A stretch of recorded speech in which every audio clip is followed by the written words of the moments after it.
So I hate this plant. This is Crownbeard, yellow Crownbeard, Tennessee weed or stickweed. Some people call it yellow weed. Some people call it things I won't repeat. And this is why I hate it.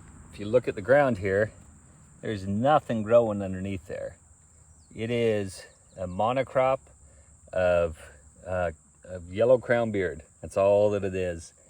And what it does is it grows, takes over our fields, and nothing grows underneath it. Our grass doesn't grow underneath it. Nothing good grows underneath it.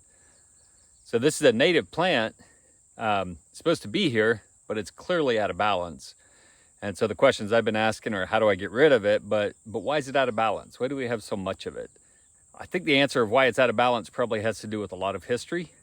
History of this land just in the last few years, but also centuries worth of history of this land being cleared, topsoil being stripped off it through plowing, and wheat and corn being planted 200 years ago.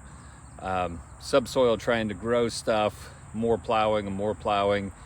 And finally, this going back into pasture, being overgrazed, undergrazed, and now me finally being here and saying, why is this stuff the only thing that'll grow here? What I wanted to do was share a couple ideas on how we can remove kind of the grip that Crownbeard has on these fields and get it more in balance. So if you look at this plant, you can see it's a big tuber. It's almost like a Jerusalem artichoke. And so what the plant does is it's able to store a lot of energy down in those roots. That's really, really, really efficient for storing energy over winter and growing back the next spring. This stem will die back every year. And so it's an herbaceous plant. It's not a woody stem plant. So every spring, this this tuber will send a brand new shoot up, and by August, they're 6 feet tall. Like these shoots right here. These shoots will be dried down in the next 2 months and completely gone.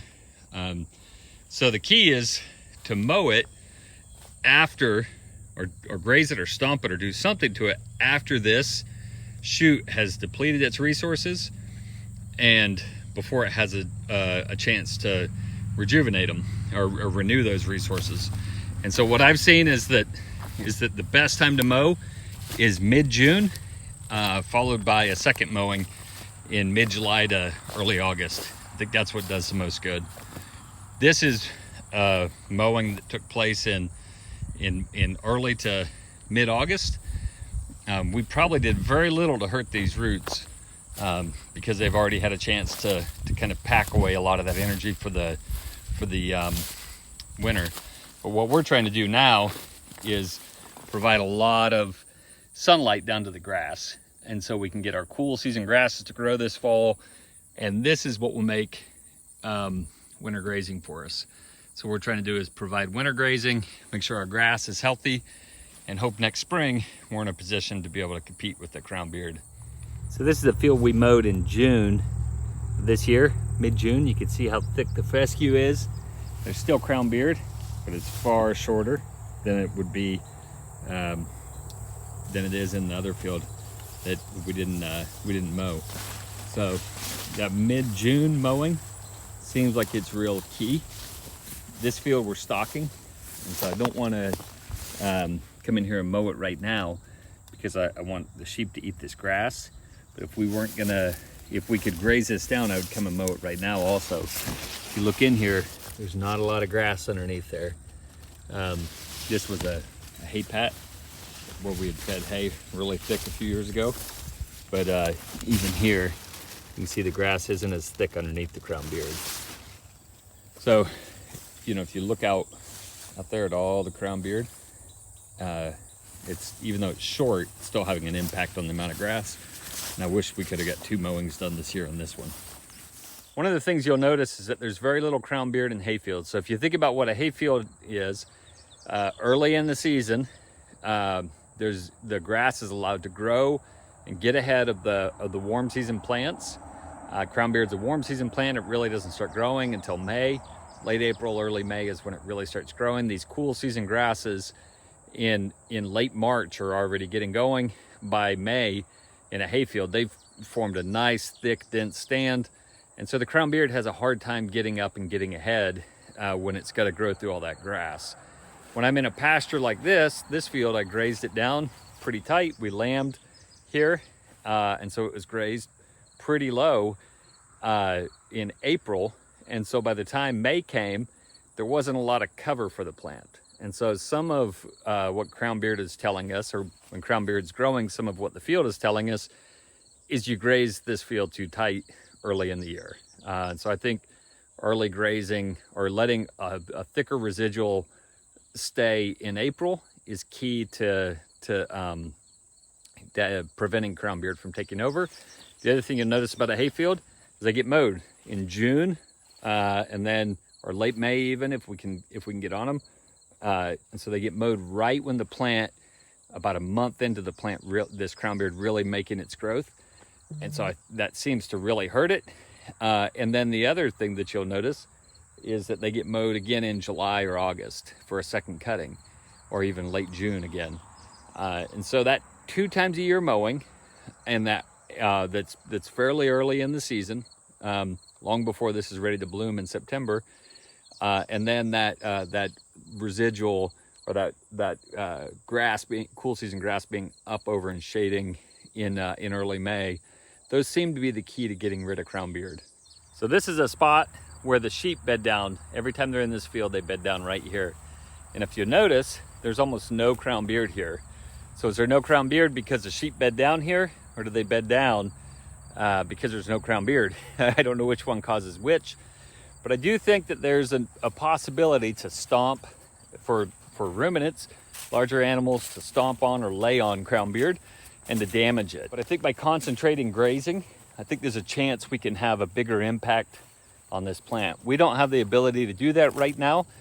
My hope is that the GPS collars will give us that ability, that we'll be able to come into an area like this early in the season, mass a lot of animals in one spot, and that hoof action on the soil will start to damage those roots. The tubers that Crownbeard grows from are not far under the soil. I've got a spot right over here where I'll walk you over to, where we disc to plant some warm season grasses, and we disc very, very, very lightly. And what we found was that by disking very lightly, we killed all of the Crownbeard. Now, I don't advocate for disking all your fields. I think you do more damage than good if you do that. But if you look down this little row of warm season grasses right here, you see very little Crownbeard. And that's from disking. And then you have this tall warm season grass that got up and has been shading it out. I still think whenever we have a stand like this, it's just really, really, really dense, the only thing that's going to take care of it is a bush hog. That's the only answer for us for right now. So with grass, we get an effect called compensatory regeneration. What that means is that when I mow this grass like this right here, the grass responds very, very, very well to it. It likes being mowed. You mow it, and it sends shoots out and thickens up, and it rebounds really, really fast. And what that is that's an evolutionary response to grazing. Grass evolved with bison and horses and zebras and wildebeest and all of those things. I have cows and sheep now, but it's the exact same effect. Grass evolved to handle grazing. Mowing's a little proxy for that today. This Crownbeard does not handle grazing well. And so whenever you mow it, it doesn't respond well.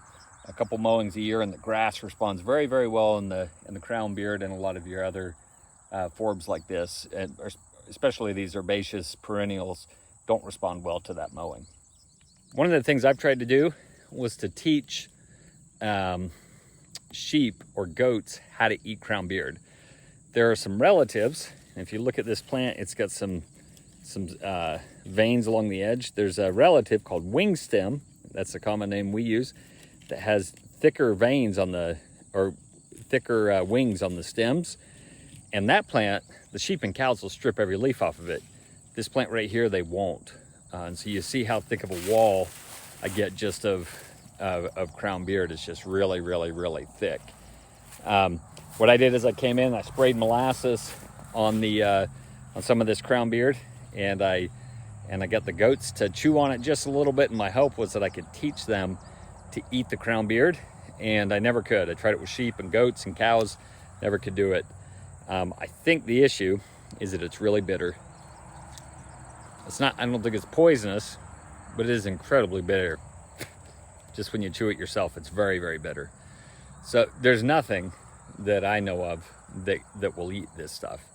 And so I think our only options are to control it by mowing, control it by leaving that residual and shading it, and hopefully control it with some hoof action and that pressure. Several years ago, I decided we were going to spray. We would spray and spray and spray, and we would kill all the Crownbeard with spray. We've got boomless tanks on the back of our tractors, and we sprayed 2,4-D and Graze on and a lot of other stuff. What we found was that 2,4-D does as good as anything, I think, as far as just knocking the leaves off, killing the plant. It kills the tubers that are in the ground. But if you haven't taken care of the root problem, I'm not sure that you're going to get a long-term solution. What you end up with is a treatment really of the symptom. And so Crownbeard being this thick at this point is a symptom of a deeper problem. It's probably not just management today. It's probably not management in the last 5 to 10 years. It's probably a couple centuries of the way that this land has been managed that we're seeing reflected in the plants that are growing and the way things are right now. We can make it better through understanding the plant, understanding the past and history and what's happened, and understanding some principles of building soil health and getting biodiversity and the impacts of grazing, especially the impacts of undergrazing and the impacts of overgrazing. Tractor I'm bush hogging with, it's a L3901, 39 horse tractor, and 6-foot bush hog. And I dream of the day we can get a 5 Series John Deere with a 12-foot bush hog, bat-wing bush hog. That's my goal. And you see my daughter very kindly altered the roof for me this summer. It's a nice addition to the tractor. But we're gonna get through the season because I might do some roof alterations myself before we replace it.